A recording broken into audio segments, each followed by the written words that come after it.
जय त्रिकाल देव जय महाकाल बोलते कहाँ से लुआ जय त्रिकाल देव जय महाकाल बोलते कहाँ से लुआ संतानी के बोल चल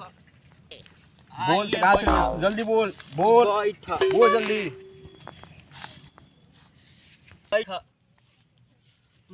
गोल लागत बच्चा तथास्तु बोला का दियो तो बच्चा बोल बाबा हाँ बच्चा भूत पकड़ला बा हिल गया हैकरा के देखी देखी ना बिल्कुल सही जगह बड़ा बिल्कुल एकदम जड़ सुखाड़ दे ए बाबा इनका नाम निशान ना रही रउए पास बा बिल्कुल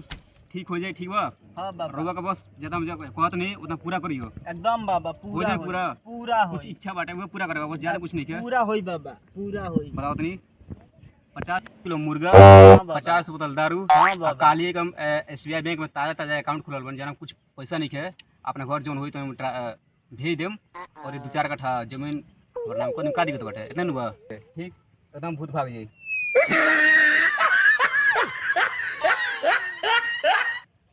बाबा अरे बैठो बाबू अरे बैठो मर गए बैठो मर गए